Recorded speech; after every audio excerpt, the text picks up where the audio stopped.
வணக்கம். இன்றைக்கு நம்ம பார்க்க போகிறது கடுக்காய். கடுக்காயை சித்த மருத்துவத்தில் முதல்ல பெயர் பெற்றது கடுக்காய் தான்.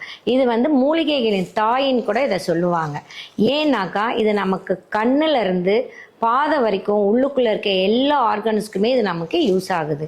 கண்ணுக்கு எப்படி யூஸ் ஆகுதுன்னா, நம்ம கண் ட்ரைனஸ் ஆகிறது, இந்த கண் வலி இதெல்லாம் வரும்போது இந்த கடுக்காயை தோல் எடுத்து தண்ணியில் போட்டு நல்லா வேக வச்சு அந்த தண்ணீரை வடிகட்டி நம்ம தெளிவாக அந்த கண்ணை வாஷ் பண்ணோம்னா கண்ணில் இருக்கிற எல்லா பிரச்சனையும் தீரும்.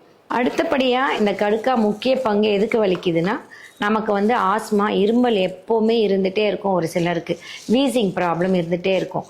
அவங்களுக்கு இந்த கடுக்காவை எடுத்து சுத்தப்படுத்திட்டு அந்த தோலை மட்டும் எடுத்து வாயில் ஓரமாக அடக்கி வச்சுட்டு அந்த உமிழ்நீரை சுரந்துட்டே வந்திருந்தாங்களாம் அந்த ஆஸ்மாவுக்கு உண்டான அந்த வீசிங் ப்ராப்ளத்தை ஸ்லோ பண்ணும். நீங்கள் இது சாப்பிட்டு உடனே இல்லைனாலும் உங்களுக்கு அந்த ஒரு உணர்வு உண்டாக்கும். பாத எரிச்சலுக்கு கடுக்காய் ரொம்ப முக்கிய பங்கு வகிக்கும். எப்படி பண்ணணும் அதுன்னா, ரொம்ப இந்த சுகர்னால நிறைய பாதம் நம்ம இருக்கும், எரிச்சல் இருக்கும். அதுக்கு என்ன பண்ணுங்க, விதன்னு தண்ணீரில் ஒரு கைப்பிடி கல்லுப்பு போட்டு இந்த கடுக்காய் தோலை இடித்து அதில் போட்டுட்டு ஒரு அரை மணி நேரம் நல்லா கொதிக்கிட்டுன்னு ஆற வச்சு 2 பாதத்தையும் அதில் வச்சு எடுத்திங்கன்னா உங்களுக்கு பிளட் சர்க்குலேஷன் நல்லா இருக்கும். ப்ளஸ் அந்த எரிச்சல் உங்களுக்கு அறவே போயிடும்.